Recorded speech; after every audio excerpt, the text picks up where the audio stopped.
Today I'm going to show you how I converted my old Necron Monolith to make it fly like the new one.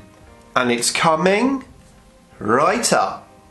Necrons! Nick speaking, and welcome to this video. And if you're new to the channel and you want to learn about Necrons and more, then please subscribe and turn on all notifications so you don't miss an upload. Okay, so once again we are here looking at the Necron Monolith, the new Necron Monolith, which now comes with a base and it's flying in the air. I have one of the old monoliths and I have two of the new ones. Make that one of the new ones and two of the old ones. So I thought I would update my old monoliths to have a base and to have it flying in the air. After all, it has the fly keyword. What do you mean it doesn't have the fly keyword? Surely that's not right. Let's have a look at the codex. Okay, here we go. Lord of War, for whatever reason. Lord of War. Come on, Games Workshop, where is Lord of War? Oh man. Monolith. The Monolith. The Monolith is capable of skimming across the battlefield, or even descending from space. It can slaughter foes with its array of potent weapons, heal damage with the living metal of its hull, and even teleport Necron reinforcements into battle through its shimmering Eternity Gate. So the Monolith skims across the battlefield. Hovering. Distances are measured to and from either this model's hull or its base, whichever is the closest. And it hovers. However, it does not have the fly keyword, which is just really odd.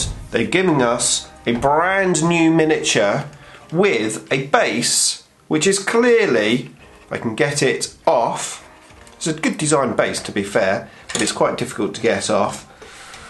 What a disaster. Live on camera. I should just re-record this, but it's off. It's off. There we go. It's got a little hover stand.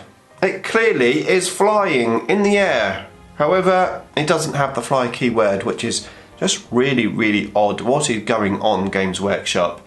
However, it is what it is, and regardless, I do want to update my miniatures to match the new one. So, well, let's go through how I did it, my thought process, maybe give you some ideas on how you can do yours. Now, I'm sure some of you will recognise this from some of my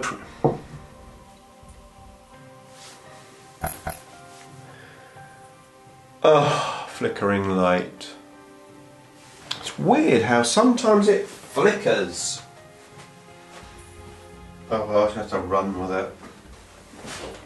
Oh, flickering, please stop flickering. Now, I'm sure some of you may recognise this. This is my old Mycetic Spore, which I made from a toy many years ago when Games Workshop had the unit entry but no miniature. Later on they introduced the miniature and it was changed to the Tyrannocyte. That's the new model. And the Tyrannocyte model is actually floating in the air, so I had to convert this into a floating one, which of course is what I did. And here is the conversion. We've got little magnetized tendrils and weapon options which I can change, and we've got it magnetized to a flying base. What I did is I used a tube and then I made some green stuff tentacles to hide the tube. It worked really well, and it was this idea which has inspired me with my monolith conversion. Now, it's fair to say I didn't come up with this idea straight away. I did have to brainstorm a few other ideas, including using a brass rod. I drilled a hole in the bottom of the monolith, big enough for the brass rod, and it does actually work quite well. However, when the brass rod is to one side, it's sort of angled over quite a bit. It wasn't particularly well, I just wasn't happy with that, so that's when I continued to think, came up with this tube idea. Now, the tube itself, which is this one here, is the inside of a till roll, and actually I've got a smaller one which is just there. I used the big one for the Tyranid conversion, however I'm going to use this small one for the Monolith. Now of course I appreciate not everyone's going to have access to these till roll tubes, however I'm sure you can find something similar to this. I mean, it doesn't really have to be a tube, just something which is the right height. Now on my one here, what I did is I got a little hacksaw and I cut it in half to give me two smaller tubes. I then filled it with green stuff, and whilst it was wet I super glued it to the base, just like this one just here. Now of course we've got some extra stuff on the top which I'll talk about in a minute, but basically yeah, I super glued it onto the base and I let it fully dry. I then put some more green stuff in the top of this little tube, and then I super glued a little base onto the top of the tube, so we've got a very nice strong support section. I then got some really big magnets. To be fair, you could use smaller magnets than I've used here, but I've got these magnets in my bits box, so I thought I would use them. So I put 3 magnets on there. I used a little bit of green stuff, and then I used some super glue, put them into position, let them fully dry. And as you can imagine, I also went to the bottom of the monolith and I put 3 magnets in the bottom of the monolith. Now this goes on to the base like so, nice and strong, and I have a flying monolith.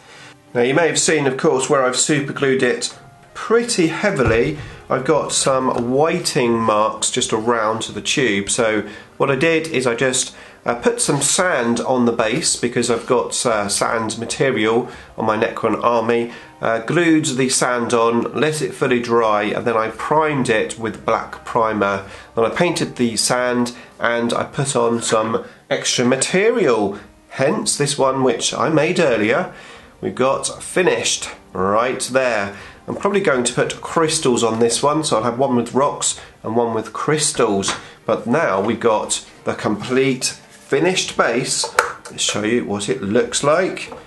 There we go. That is how it looks. Very, very cool. And if I bring in the new monolith, we now have some matching monoliths. Now it's fair to say that my new flying base is probably slightly taller than the new monolith. So I could have cut down the tubes a little bit more, but like I said, I just used that one tube and I just cut it in half because it was easier than cutting it twice. It's very marginally taller, so I'm not really bothered by that. So the key thing is I've got a base just like the new one, and of course it's flying. Games Workshop, take note, we want the fly keyword on our monoliths. Now I've actually magnetised the gun options on my new monolith, and potentially I might be looking at doing something to the guns on here so that I can have the options that the new monolith of course has. However, that's for another day. In the meantime, I'll link you up to that magnetising tutorial and some of my other monolith videos for you to watch next.